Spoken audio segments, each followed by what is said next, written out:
Hi friends, అందరికీ నమస్కారం. Welcome to my channel. ఈరోజు మన ఛానల్లో మరొక కొత్త రెసిపీ వచ్చేసి ఓట్స్ మరియు బనానాతో ప్యాన్ కేక్ని ఏ విధంగా చేయాలో చూసేద్దామండి. ఇది చాలా హెల్దీ రెసిపీ అండి. ఎందుకంటే దీనిలో ఓట్స్ వేస్తున్నాం కాబట్టి బరువు తగ్గాలనుకునేవారు ఈ విధంగా ప్యాన్ కేక్ని చేసుకొని ఈజీగా తినేయొచ్చండి. ఓట్స్లో ఫైబర్ మరియు మినరల్స్ ఎక్కువగా ఉంటాయి. అంతేకాకుండా ఇవి చిన్నపిల్లలకైతే ఈ విధంగా ప్యాన్ కేక్స్ని చేసి పెడితే చాలా ఇష్టంగా తింటారండి. హెల్త్కి కూడా చాలా మంచిది. మరి నోరూరించే ఈ బనానా మరియు ఓట్స్ కేక్ని ఇప్పుడు ఏ విధంగా చేయాలో చూసేద్దామండి. ముందుగా స్టవ్ ఆన్ చేసుకొని ఒక ప్యాన్ పెట్టుకొని ఒక కప్పు వరకు ఓట్స్ని ఇలా ఫ్రై చేసుకోవాలండి. కొంచెం లైట్ గోల్డెన్ కలర్ వచ్చే వరకు ఫ్రై చేసుకొని మిక్సీ జార్లో వేసుకొని మెత్తగా పౌడర్ చేసుకోవాలి. ఇప్పుడు మళ్ళీ ఒక పెద్ద మిక్సీ జార్లు తీసుకొని ఒక కప్పు వరకు ఓట్స్ పౌడర్ అయితే హాఫ్ కప్ వరకు గోధుమ పిండిని తీసుకోవాలి.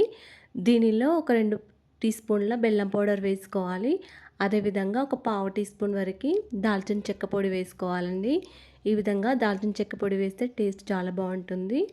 ఒక చిటికెడంతా వంట సోడా వేసుకోవాలి. అదేవిధంగా చిటికెడంతా ఉప్పు, అదేవిధంగా ఒక 3 టీ స్పూన్ల పెరుగు కూడా వేసుకోవాలి. పెరుగును వేయడం వల్ల ప్యాన్ కేక్స్ చాలా టేస్టీగా ఉంటాయండి. అదేవిధంగా ఒక టీ స్పూన్ వరకు వెనిలా ఎసెన్స్ వేసుకోవాలి. తర్వాత ఒక బనానా ఈ విధంగా చిన్న చిన్న ముక్కలుగా కట్ చేసుకొని వేసుకోవాలి. అదేవిధంగా ఒక ఎగ్ని తీసుకొని ఈ విధంగా బ్రేక్ చేసుకొని వేసుకోవాలి. ఎగ్ని స్కిప్ చేసుకొని వేసుకోవచ్చండి. ఎగ్ నచ్చకపోతే మీరు వెజిటేరియన్ అయితే ఎగ్ని స్కిప్ చేసి తీసుకోవచ్చు.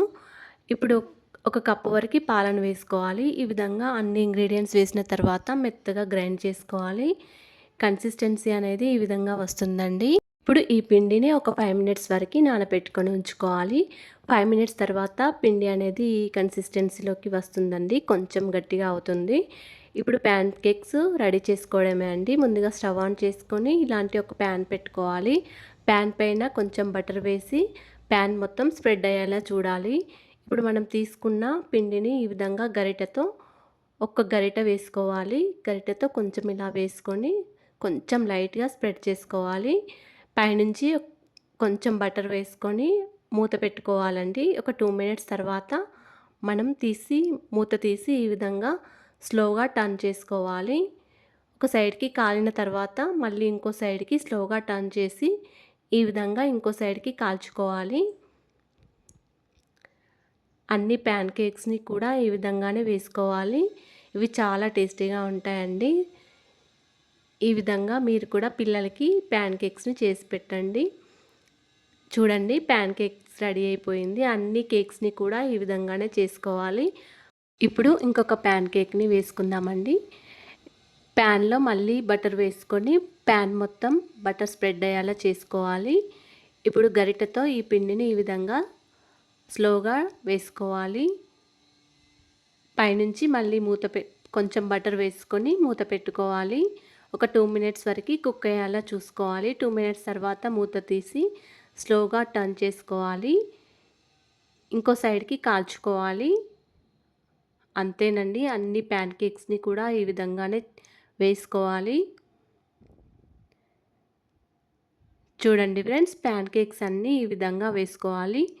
అన్ని కేక్స్ రెడీ అయిపోయిన తర్వాత దీనిలో హనీ పెట్టుకొని తింటే చాలా టేస్టీగా ఉంటుంది. దీనిలో బనానా వేసాం కాబట్టి ఇవి చాలా సాఫ్ట్గా ఉంటాయండి. అలాగే ఓట్స్ కూడా చాలా సాఫ్ట్గా ఉంటాయి. ఓట్స్ వేసాం కాబట్టి కూడా చాలా సాఫ్ట్గా ఉంటాయి. ఇప్పుడు దీనిలో పైనుంచి కొంచెం తేనెను వేస్తూ ఈ విధంగా స్ప్రెడ్ చేసుకోండి. ప్యాన్ కేక్స్ మొత్తం తేనెను స్ప్రెడ్ చేసుకోండి. ఇవి చిన్నపిల్లలకైతే చాలా ఇష్టంగా తింటారండి. స్కూల్ నుండి రాగానే పిల్లలకి ఈ విధంగా చేసి పెట్టండి, చాలా ఇష్టంగా తింటారు. దీనిలో ఓట్స్ మరియు బనానా వేసాం కాబట్టి ఇది చాలా హెల్దీ రెసిపీ. మీరు కూడా ఈ విధంగా ఓట్స్ మరియు బనానాతో ప్యాన్ కేక్స్ని చేసుకొని తినేయండి. మీకు కనుక ఈ వీడియో నచ్చినట్లయితే ఒక లైక్ చేయండి అండ్ షేర్ చేయండి. మా ఛానల్ని సబ్స్క్రైబ్ చేసుకోండి ఫ్రెండ్స్. Thanks for watching. ధన్యవాదములు.